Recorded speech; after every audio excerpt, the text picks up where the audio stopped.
What's up, guys? It's Morphin Monday, and we're here with the legendary Ryan Parrott. Dude, how are you doing today? I'm doing good. I like being called legendary. Legendary. Now, when we met last time, your Ninja Turtle comic did not come out yet, but I read all of them and I fucking loved them, and I got one set of the toys.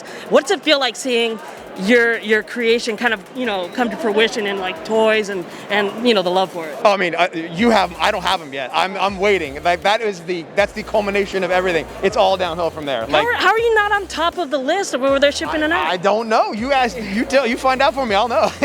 Now you've taken the helm of multiple comics at the same time. Can you tell me how easy or hard that was for you to do to jump back and forth between different stories? Oh, I mean, there was one time I think I was writing. I got a note from my editor. She was like, "Hey, I have a note on Kimberly," and I was like, "Okay, which Kimberly is it? Is it Kimberly in the present? Is it Kimberly in the past? Is it Kimberly from an alternate reality? Or is it the Kimberly fighting the Ninja Turtles?" So sometimes it gets a little crazy, a little bit, a little disorienting. But it's been fun and big. Like the nice thing when they split the series and I got to do Mighty Morphin and Power Rangers was I didn't have 57 characters in one comic book anymore, which was really nice. So it's let me kind of space it out a little bit and give everybody a little more time. But yeah, it's been really awesome and rewarding, and I'm just happy that I get to add to the lore a little bit with the Omega Rangers and bringing in a new Green Ranger and getting into the history of the characters. Like that's fun. Like that's the really nice. That's the nice thing I think about being on a title for a while. You hopefully earn the trust to be able to do that stuff. Yeah, especially with the Omega Rangers. What was your favorite part about exploring this side of Jason, Trainee, and Zach? Like what was the most exciting thing for you to dissect as far as what we didn't get to see in the series? I think my favorite part is in some ways like meta way of like giving them a proper exit. Like everybody always kind of knows about the way that they left, and I always thought that's not fun. Like I've met almost all of them, and so it's just nice to be able to like help them a little bit and be like, this is what I want to keep telling your story.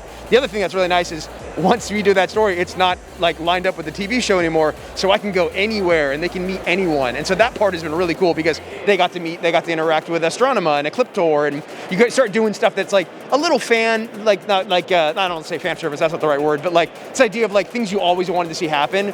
I have that ability now to do that because they got free of the show, which is really fun. Yes. Now, Power Rangers is under the Netflix, helm, which opens up many windows and many doors to, more creativity, like you said, with the comics.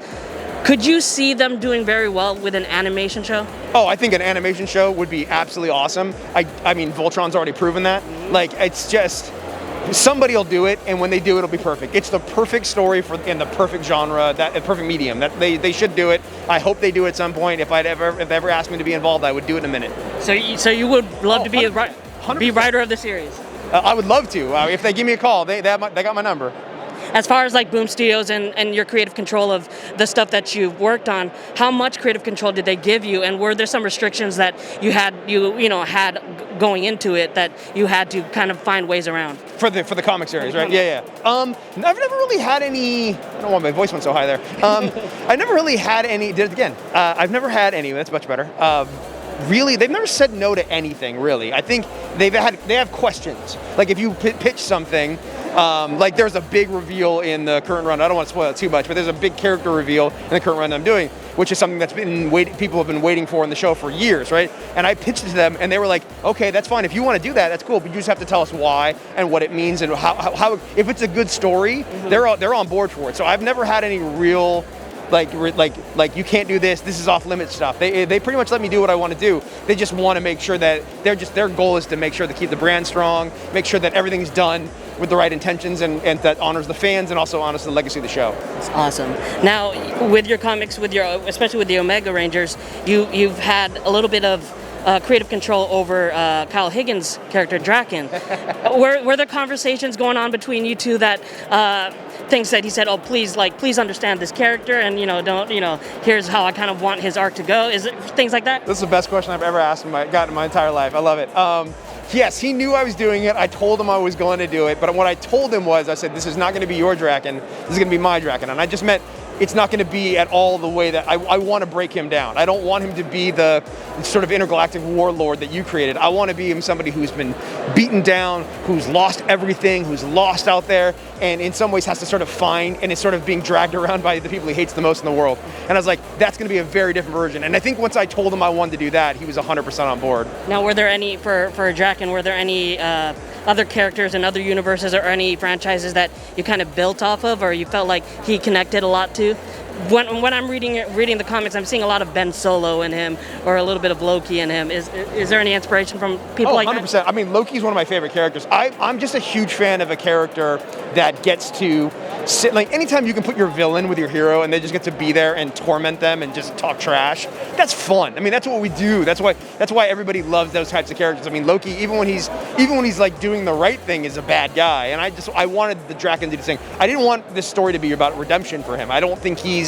That's not something I don't think he's looking for. But I do think he's a person, and he has, you know, wants and needs, and he's not a complete monster. He's still, at his heart, he's Tommy. Yeah. So like, there's parts of that I wanted to honor, but I just tried to find that sort of balancing act of somebody who's completely self-serving. You know, somebody said this, like, there's a consistency to self-serving, right? If you know someone's always going to do the thing that benefits them, they're predictable, and that therefore when someone's predictable, they can be managed and used. It's when people are a little more erratic. So maybe he's a psychopath, but you know, he's consistent.